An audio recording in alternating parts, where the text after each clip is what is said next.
The stagecoach lurched to a stop in front of the weathered building marked St. Joseph Trading Post, and Katherine Vale pressed trembling fingers against the window glass, her heart hammering so hard she thought it might break through her ribs. August heat shimmered off the dusty Missouri streets, distorting the figures of men and women going about their business in the afternoon sun. She had traveled nearly 1,000 miles to reach this frontier town in 1876, leaving behind everything she had ever known in Philadelphia for the promise of a new life with a man she had never met.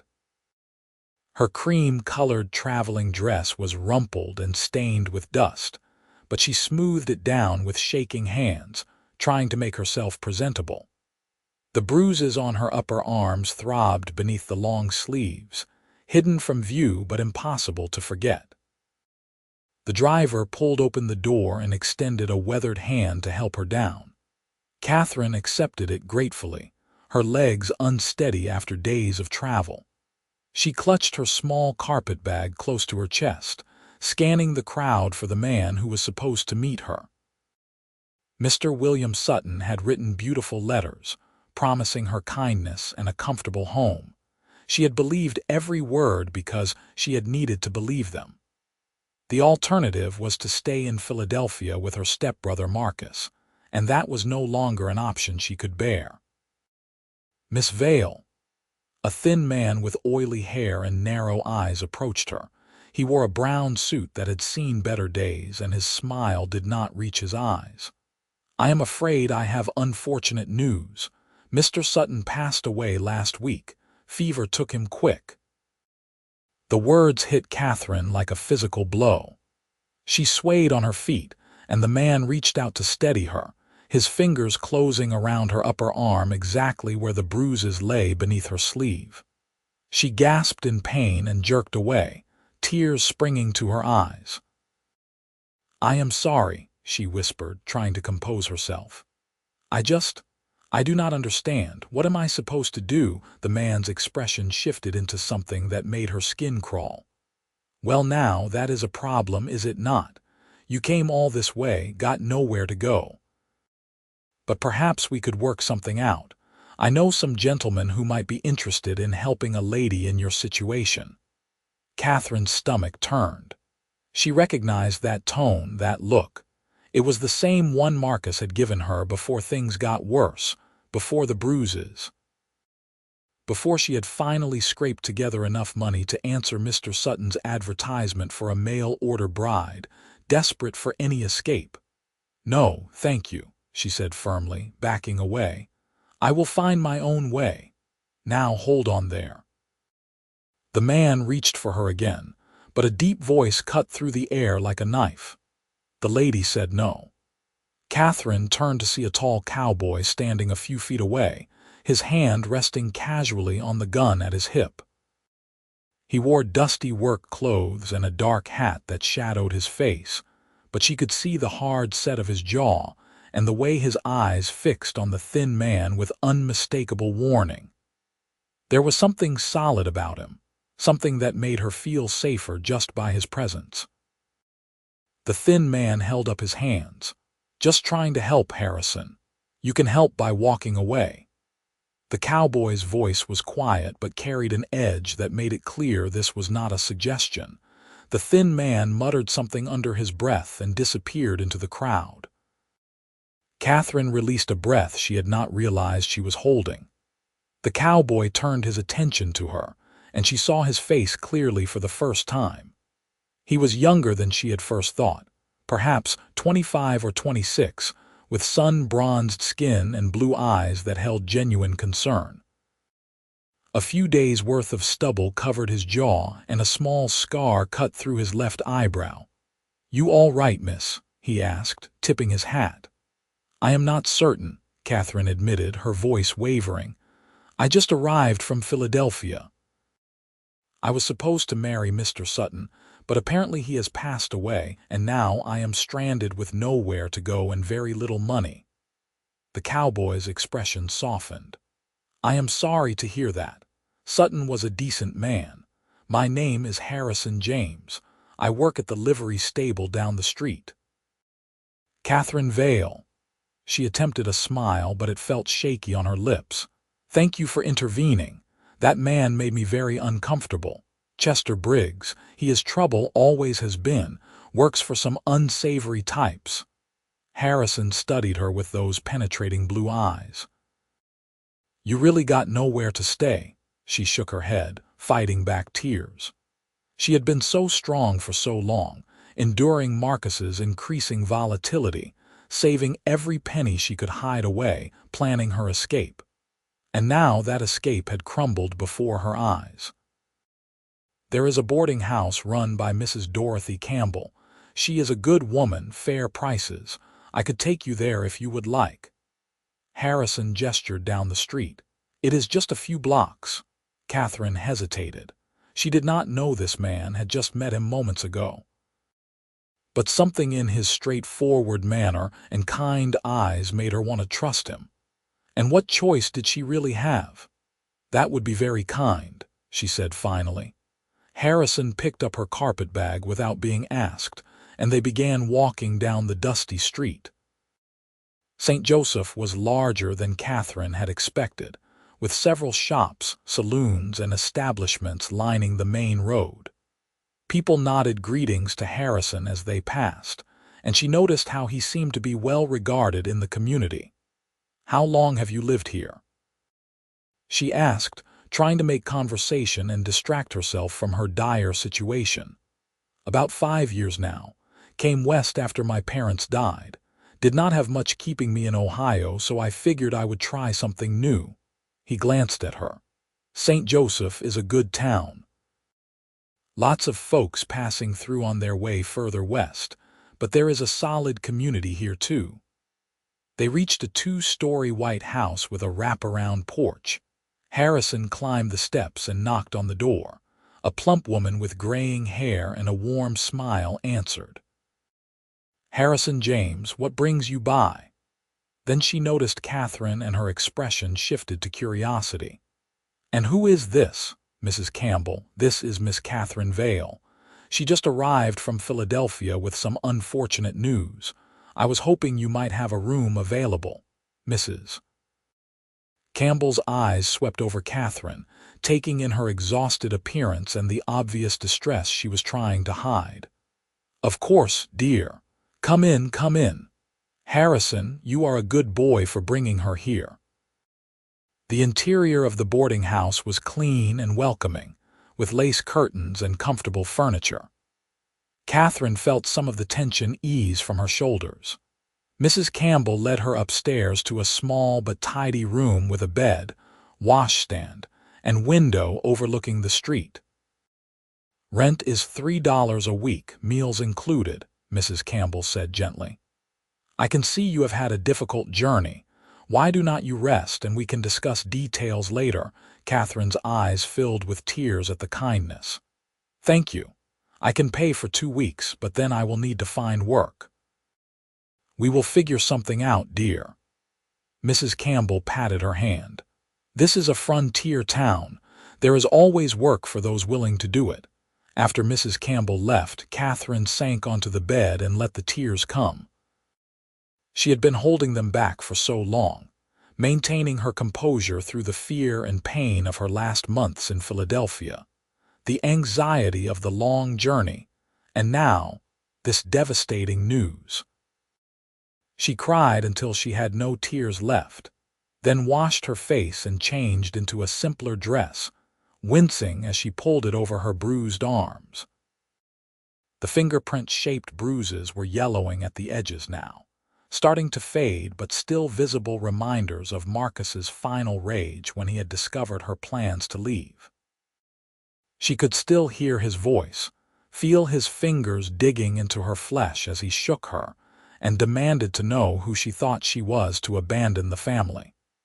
She had managed to escape only because his wife had come home unexpectedly. Katherine had grabbed her bag and run, not stopping until she reached the train station. A knock on the door interrupted her dark thoughts. She opened it to find Mrs. Campbell with a tray of food. "I thought you might be hungry," the older woman said. You look half-starved, if you do not mind me saying." Catherine accepted the tray gratefully. Fresh bread, butter, cold chicken, and vegetables had never looked so good. "You are too kind, Mrs. Campbell. Call me Dorothy, dear. And it is no trouble." The woman hesitated, then spoke carefully. "I have been running this boarding house for 15 years. I have seen a lot of young women come through here, and I have learned to recognize certain signs. If you ever need to talk, my door is always open." Catherine swallowed hard, understanding what Dorothy was implying. "Thank you. That means more than you know." After Dorothy left, Catherine ate slowly, savoring every bite. The food helped settle her nerves, and she began to think more clearly about her situation. She needed to find work quickly. Perhaps one of the shops would need help, or maybe she could take in sewing. She had always been skilled with a needle. The next morning, Catherine dressed in her best remaining dress and went downstairs to find Dorothy in the kitchen preparing breakfast. "Good morning, dear. Did you sleep well?" "Better than I have in months," Catherine admitted. The bed had been comfortable, and more importantly, she had felt safe for the first time in a long time. "Good. Now sit down and have some breakfast. Then we can talk about finding you work." Dorothy set a plate of eggs and biscuits in front of her. "What kind of skills do you have?" "I can sew well, and I have experience keeping household accounts. I worked in my father's shop before he died." Catherine took a bite of biscuit. "I am willing to do almost anything honest. The general store might need help. And Martha Simmons, who runs the dress shop, is always complaining about how she cannot keep up with orders." Dorothy poured coffee. "We will find you something." True to her word, Dorothy took Catherine around to several establishments that morning. By noon, Catherine had secured a position at Martha's dress shop, starting the following Monday. The wages were not generous, but they would cover her room and board with a little left over for savings. Catherine was walking back to the boarding house, feeling hopeful for the first time in months, when she heard her name called. She turned to see Harrison James leading a horse down the street. "Miss Vale, I heard you found work at the dress shop. That is excellent news." "Yes, thank you. And thank you again for your help yesterday. I do not know what would have happened if you had not intervened." Harrison's expression grew serious. "Briggs would not have given up easily. You did the right thing refusing him." He paused. "If you do not mind me asking, why did you agree to come all this way to marry a stranger?" Catherine looked down at her hands, debating how much to share. Something about Harrison made her want to be honest. "I needed to leave Philadelphia. My father died 2 years ago, and I had nowhere to go except to live with my stepbrother and his family. It became unpleasant. When I saw Mr. Sutton's advertisement, it seemed like the answer to my prayers." "I am sorry." Harrison's voice was gentle. "That must have been frightening, leaving everything behind." "It was, but staying would have been worse." Catherine met his eyes. "Sometimes you have to be brave even when you are terrified." Something shifted in Harrison's expression, a new level of respect and understanding. "I reckon that is true. Well, I should let you get on with your day, but if you need anything at all, you can find me at the livery stable." Over the next few weeks, Catherine settled into a routine. She worked 6 days a week at the dress shop, quickly proving her worth with her skilled needlework and eye for detail. Martha was pleased with her, and Catherine found satisfaction in the work. In her free time, she explored St. Joseph, growing familiar with its streets and people. She saw Harrison frequently. The livery stable was near the boarding house, and they often crossed paths. He always tipped his hat and asked how she was doing, sometimes stopping to chat about small things. Catherine found herself looking forward to these encounters more than she cared to admit.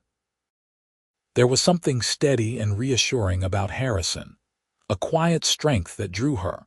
One particularly hot afternoon, Katherine was carrying supplies back to the dress shop when her sleeve slipped up, revealing the bruises on her upper arm. They had faded considerably, but were still visible under the right light. She did not notice until she heard Harrison's voice behind her. "Let me help you with that." He reached for one of the packages she was carrying, and his hand brushed her arm. He froze, his eyes locked on the fading marks. When he looked up at her, his expression had darkened with something dangerous. "What is that?" Katherine quickly pulled her sleeve down, her heart racing. "It is nothing, just, I am clumsy." "Katherine." He said her name with such intensity that she stopped trying to walk away. "Those are not from being clumsy. Those are fingerprints." His jaw tightened. "Who did this to you?" She looked around nervously, aware they were standing in the middle of the street. "Please, not here." Harrison seemed to gather himself. "Come on." He took the packages from her and led her to a quiet spot behind the livery stable. When they were alone, he set the packages down carefully and turned to face her. "Tell me." Katherine wrapped her arms around herself protectively. She had not planned to tell anyone about Marcus, had hoped to simply leave that part of her life behind. But looking into Harrison's concerned face, she found herself wanting to share the burden she had been carrying alone. "My stepbrother," she said quietly. "After my father died, I had no money and nowhere to go. Marcus took me in, but he had a temper. At first it was just words, criticism about how I was not earning my keep, how I was a burden. Then one day I disagreed with him about something small, and he grabbed my wrist so hard he left marks." Harrison's hands clenched into fists at his sides, but he did not interrupt. It got worse over time. He would grab me, shake me, shove me into walls, always where the bruises would not show. His wife pretended not to notice. I started saving every penny I could hide away, planning my escape. When I saw Mr. Sutton's advertisement, I wrote to him immediately. Katherine's voice cracked slightly. "Marcus found my letter of acceptance. He was furious that I was leaving. These bruises are from that night. He was shaking me, yelling about how ungrateful I was. If his wife had not come home when she did, I do not know what he would have done." The silence that followed felt heavy. When Katherine finally looked up at Harrison, she was startled by the raw fury in his eyes. "He had no right," Harrison said, his voice barely above a whisper but vibrating with anger. "No man has the right to put his hands on a woman like that. If he were here right now, I would make him regret ever touching you." The fierce protectiveness in his tone made something warm unfurl in Katherine's chest. Marcus had made her feel small and worthless, but Harrison was looking at her like she mattered, like her pain mattered. "He is back in Philadelphia," she said softly, "and I am here. That is what is important." Harrison took a deep breath, visibly trying to calm himself. "You are right. You got away and you are safe now." He stepped closer and his voice gentled. "But Katherine, if anyone ever tries to hurt you again, you come find me. I do not care what time of day or night it is. You understand?" She nodded, too emotional to speak. No one had ever offered to protect her before. Her father had died before Marcus showed his true colors, and there had been no one else to turn to. "Thank you," she managed finally. "That means more than I can say." Harrison picked up her packages again. "Let me walk you back to the shop." From that day forward, something changed between them. Harrison made a point of checking on Katherine regularly, always with some excuse about being in the neighborhood or needing to deliver something nearby. Katherine found herself watching for him, her heart lifting whenever she saw his tall figure approaching. One Sunday, her day off, Harrison invited her to go riding. "I thought you might like to see some of the countryside. It is beautiful out past town, and the fresh air would do you good." Katherine hesitated. She had never been very comfortable on horses. "I am not a skilled rider." "Then we will take it slow. I have a gentle mare that would be perfect for you." Harrison's smile was encouraging. "Trust me," she found herself nodding. "Yes, I trust you." The mare Harrison selected was indeed gentle, a sweet-tempered chestnut named Daisy. He patiently helped Katherine mount and adjusted her stirrups, his hands careful and respectful. Then he swung up onto his own horse, a tall bay gelding, and they set off at an easy walk. As they rode out of town, Katherine felt her spirits lift. The Missouri countryside was beautiful in late September, the air crisp and clear, the trees just beginning to turn gold and red. Harrison kept up an easy conversation, pointing out landmarks and telling stories about the area. He made her laugh with tales of mishaps at the livery stable and colorful characters he had encountered over the years. They stopped by a stream to let the horses drink and rest. Harrison helped Katherine dismount, his hands steady at her waist. They sat on the grass near the water, and Katherine removed her bonnet to let the breeze cool her face. "This is lovely," she said, watching the water flow past. "Thank you for bringing me here. I am glad you came." Harrison plucked a piece of grass and twisted it between his fingers. "Can I ask you something?" "Of course." "What made you stay? After finding out Sutton had died, you could have gotten back on that stagecoach and gone somewhere else. Why St. Joseph?"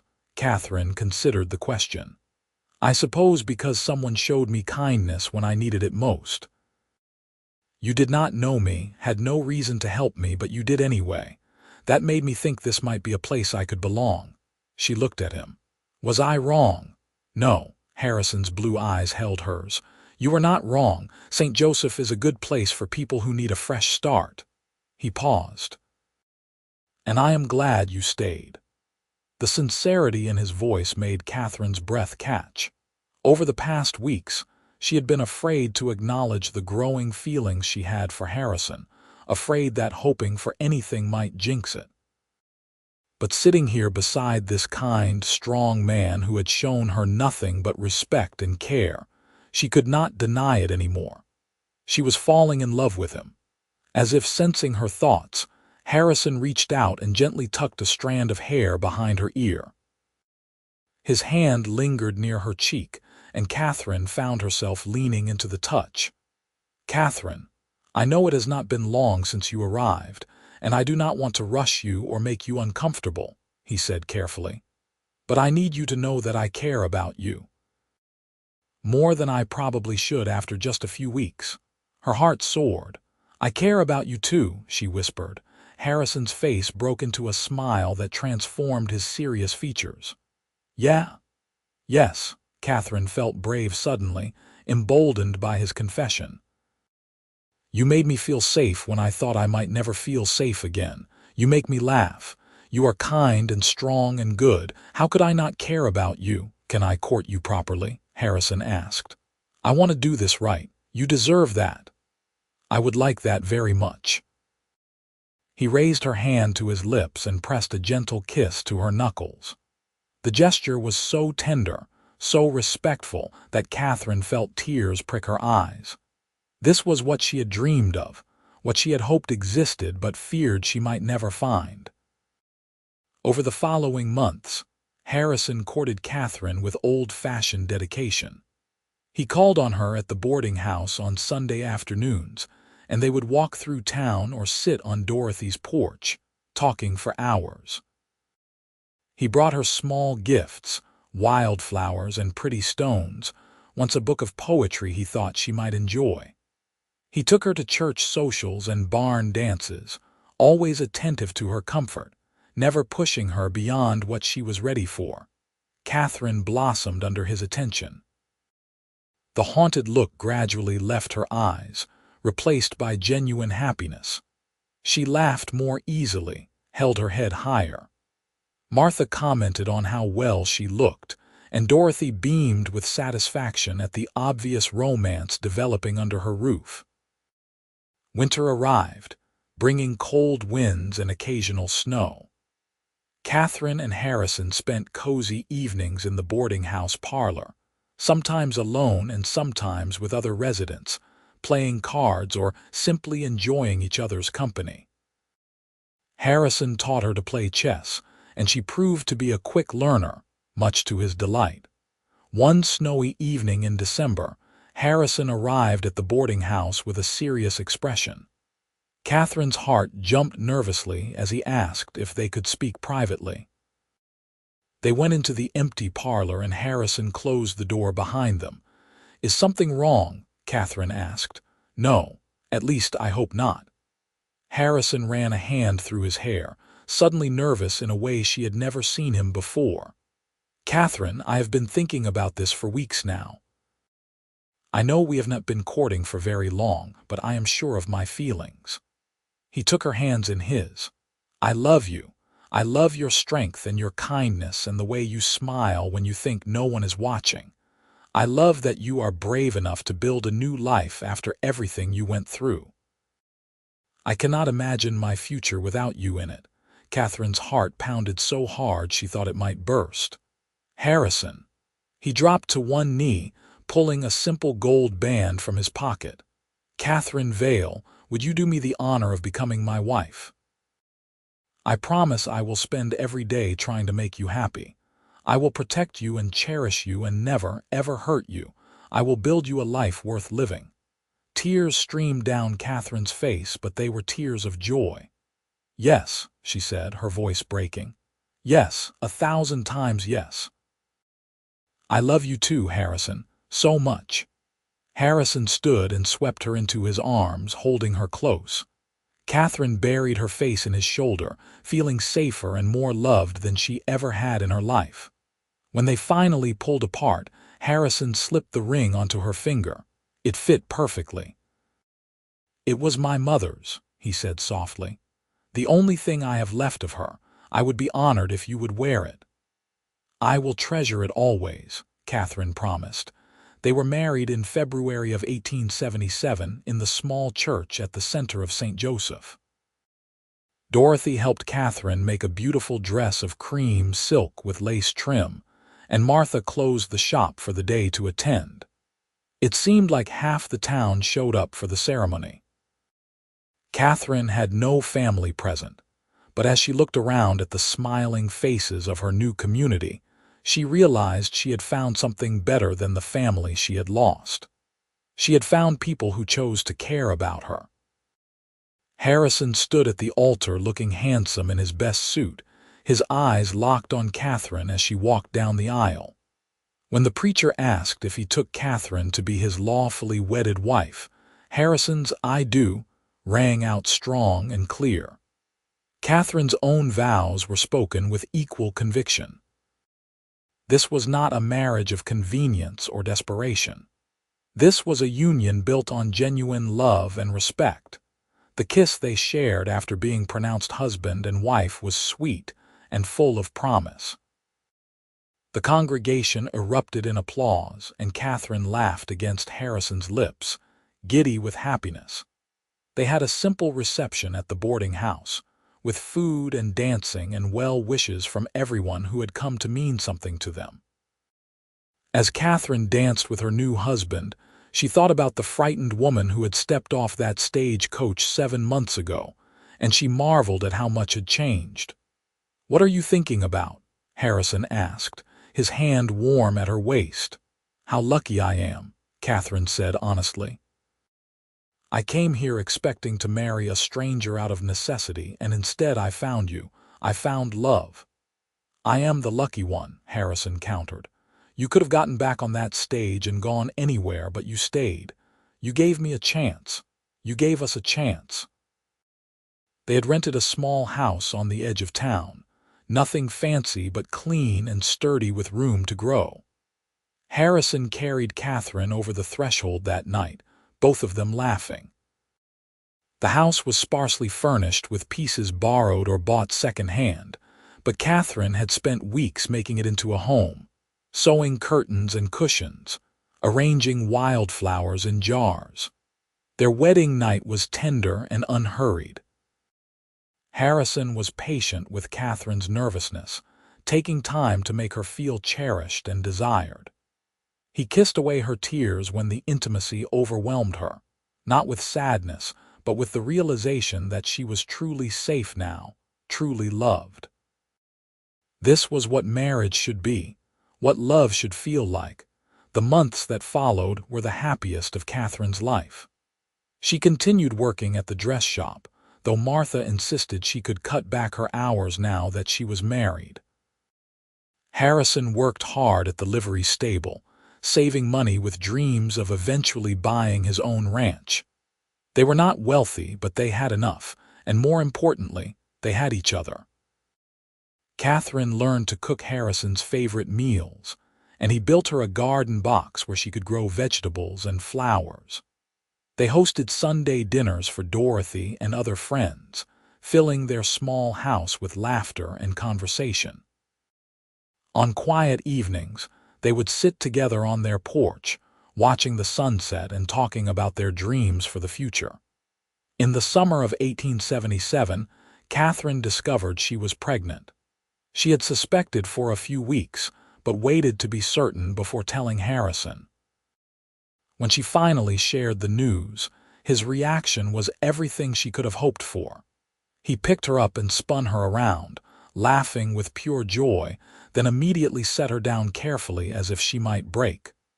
"We are going to have a baby," he kept saying, wonder in his voice. "We are going to be parents." Katherine had not allowed herself to think too much about children, afraid that hoping for them might be too much to ask for after everything she had already been given. But now, carrying Harrison's child, she felt complete in a way she had never experienced before. Harrison became almost comically protective. He insisted she stop working at the dress shop in her 6th month, though Martha had been perfectly willing to let her continue as long as she felt able. He fussed over her constantly, making sure she was eating enough, not working too hard, getting plenty of rest. Katherine found it endearing, even when it became a bit much. Dorothy and Martha threw a small celebration for Katherine, presenting her with baby clothes they had sewn and advice they were eager to share. Katherine felt overwhelmed by the kindness of these women who had become her family. In March of 1878, after a long night of labor attended by the town doctor and Dorothy, Katherine gave birth to a healthy baby boy. When the doctor placed the squalling infant in her arms, Katherine felt her heart expand in ways she had not known were possible. The baby had Harrison's blue eyes and a shock of dark hair, and he was the most beautiful thing Katherine had ever seen. Harrison was allowed into the room moments later, and the expression on his face when he saw his son brought tears to Katherine's eyes. He sat carefully on the edge of the bed, his large, work-roughened hand gentle as he touched the baby's tiny fingers.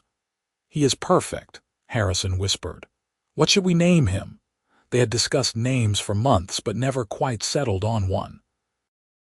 Now, looking at her husband's awestruck face, Katherine knew exactly what she wanted. "Henry," she said. "Henry James, after his father." Harrison looked up at her, his eyes suspiciously bright. "Are you sure?" "I am sure." "He should have a name that means something, that honors the good man his father is." Harrison leaned over and kissed her forehead. "Thank you, for him, for everything. You have given me a life I never dreamed I could have." "We gave each other that," Katherine corrected gently. Henry was a good baby, healthy and strong. He had his father's steadiness and his mother's quick smile. Harrison was a devoted father, coming home from work each day eager to hold his son, changing diapers without complaint, walking the floor with Henry when he fussed at night so Katherine could rest. Watching Harrison with their son, Katherine sometimes thought back to those dark days in Philadelphia, when she had felt so trapped and hopeless. If someone had told her then that within 2 years she would be married to a man she loved deeply, living in a home filled with warmth and laughter, mother to a beautiful baby boy, she never would have believed them. But here she was, living that impossible dream. As Henry grew from infant to toddler, The James household grew busier and louder. Henry was an active child, constantly exploring and getting into things. Harrison built him a small wooden horse on rockers, and Henry would ride it for hours, babbling happily. Katherine sewed him clothes and told him stories, teaching him his letters as soon as he was old enough to recognize them. In 1880, Katherine discovered she was pregnant again. This time there was no nervousness, only excitement. Henry was almost 2.5, and they had always planned to give him siblings. The pregnancy was easier than the first, perhaps because Katherine knew what to expect. When she went into labor in early November, everything progressed smoothly, and she delivered a baby girl before dawn. "She looks like you," Harrison said, cradling his daughter with the same tender care he had shown Henry. "She has your nose." They named her Clara, and she was indeed her mother's daughter, with Katherine's delicate features and a head full of light brown hair. Henry was fascinated by his baby sister, always wanting to touch her gently and bring her his toys. Katherine's heart felt full to bursting watching her little family grow. The years passed in a gentle rhythm of work and family life. Harrison eventually saved enough money to make a down payment on a small ranch just outside St. Joseph. It was not much at first, just a few acres and a handful of cattle, but it was theirs, and they built it together. Katherine kept a large garden and sold her extra produce in town. Harrison worked tirelessly to expand their herd, gradually building a reputation for fair dealing and quality livestock. They added rooms to their house as they needed them. In 1882, Katherine gave birth to twin boys, William and Thomas. The twins were a handful, constantly getting into mischief, but they filled the house with laughter. Henry was a responsible older brother, helping to keep track of his younger siblings.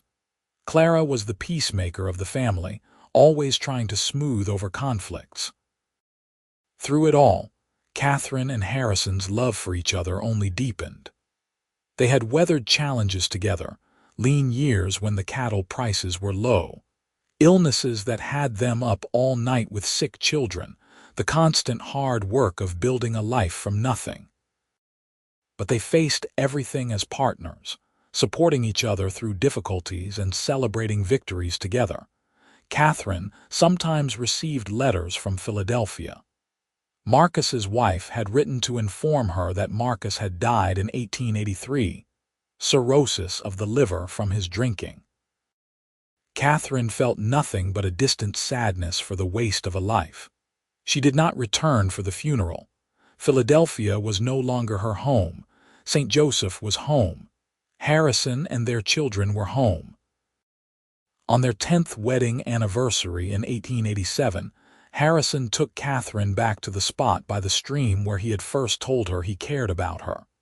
The children were staying with Dorothy, who spoiled them rotten whenever she got the chance. "You remember this place?" Harrison asked as they dismounted. "Of course, this is where everything began, really." Katherine took his hand as they walked to the water's edge, "where you asked if you could court me." "I was so nervous that day," Harrison admitted. "I was afraid you might say no, that I had misread everything." "I could never have said no to you." Katherine leaned against his shoulder. "You saved me, Harrison, not just from Briggs that day in town, but from a life of fear and unhappiness. You gave me safety and love and a family. You gave me everything." "You saved me too," Harrison said quietly. "Before you, I was just going through the motions, working and existing but not really living. You brought color and joy and purpose into my life. You made me want to be better, to build something meaningful." He turned to face her, taking both her hands. "These have been the best 10 years of my life, and I plan on spending the next 50 making sure you never regret choosing me." Katherine pulled him down for a kiss, pouring all her love and gratitude into it. "I could never regret it. You are the best thing that ever happened to me." They made love there by the stream, under the open sky, with the same passion and tenderness they had always shared. Later, as they lay in the grass wrapped in each other's arms, Katherine reflected on the strange path that had brought her here. If Mr. Sutton had not died, she would have married him and perhaps had a comfortable but loveless life. If Harrison had not intervened with Briggs, who knows what might have become of her? If she had given up and gone back east, she would have missed all of this.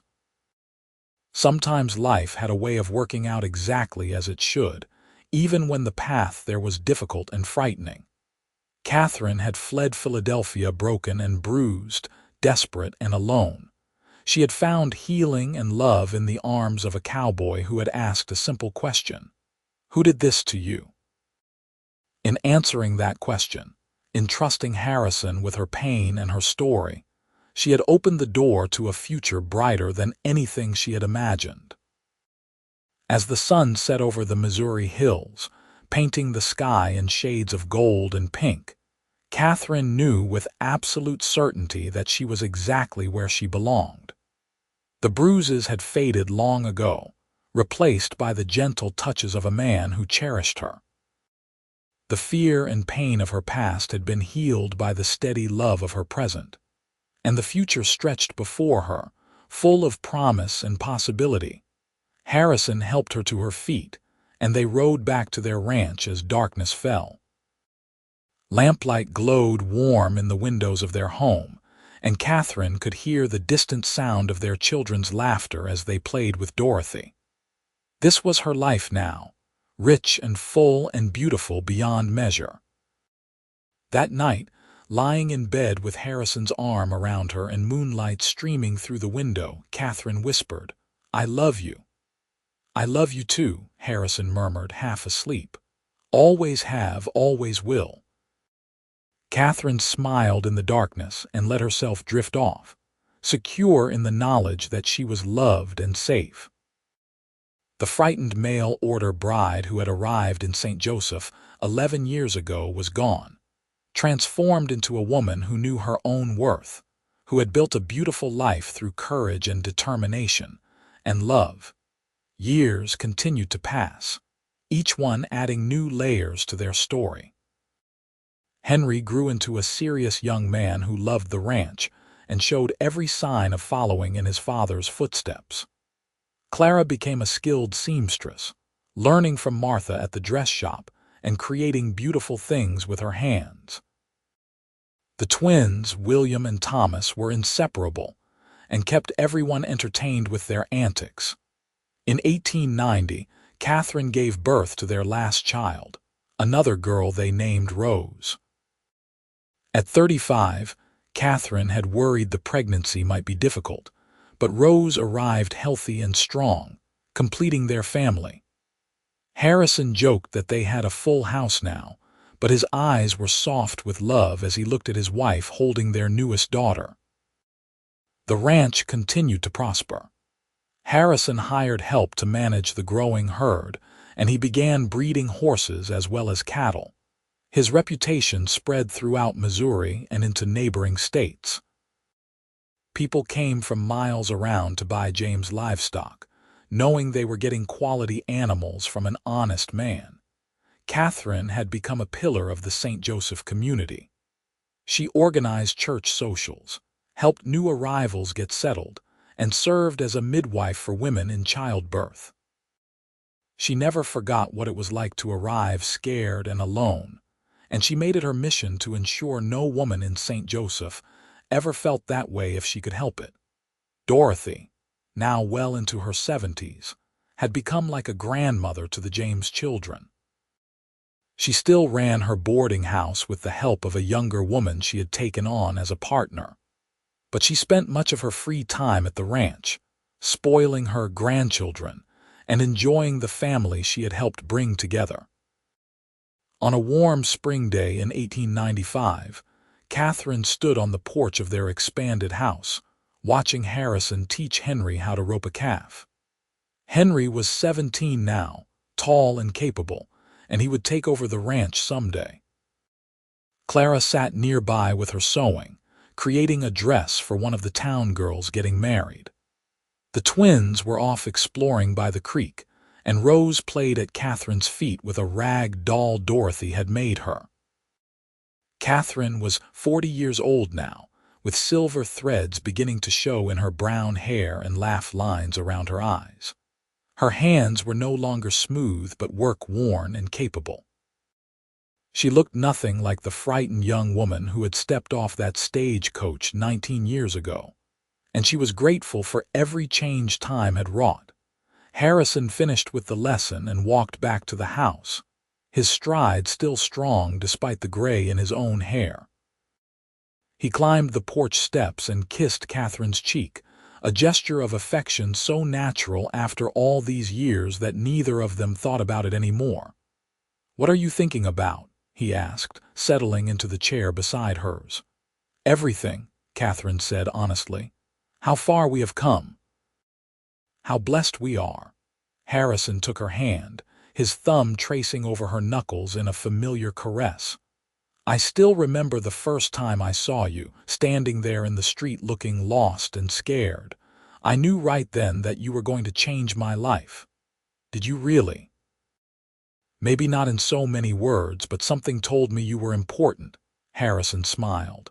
"Best instinct I ever followed." Katherine squeezed his hand. "I used to have nightmares about Philadelphia, about Marcus, but I have not had one in years. This life, this family, healed me completely." "You healed yourself," Harrison corrected gently. "You had the courage to leave, to start over, to trust again after being hurt. I just got lucky enough to be the man you trusted." They sat in comfortable silence, watching their children and the life they had built together. The sun was warm on their faces, and somewhere in the distance, a meadowlark sang. This was peace, Katherine thought. This was what happiness looked like, not a single perfect moment but a life built day by day, choice by choice, with love as the foundation. As the years continued to unfold, the James family remained strong and close. Henry married a sweet girl from a neighboring ranch and started his own family, staying on to help run the operation. Clara found love with a schoolteacher who came to St. Joseph, and they built a life in town. The twins eventually went their separate ways, William becoming a horse trader and Thomas joining the railroad, but they always came home for holidays and important occasions. Rose grew into a spirited young woman with her mother's strength and her father's kindness. Katherine and Harrison grew old together, their love maturing like fine wine, growing richer and deeper with each passing year. They celebrated 50 years of marriage surrounded by children, grandchildren, and the community they had helped build. Dorothy had passed peacefully in her sleep years earlier, but her boarding house remained, run by women who continued her tradition of kindness to those in need. On quiet evenings, Katherine and Harrison would still sit on their porch, hands clasped, watching the sunset. They had lived through joy and sorrow, triumph and hardship, but they had lived it together, and that made all the difference. The bruises that had marked Catherine's arrival in St. Joseph had faded decades ago, but the lessons they taught remained. She had learned that she was strong enough to save herself, brave enough to trust again, and worthy of the love she had found. Harrison had learned that sometimes the most important thing a man could do was ask a simple question and really listen to the answer.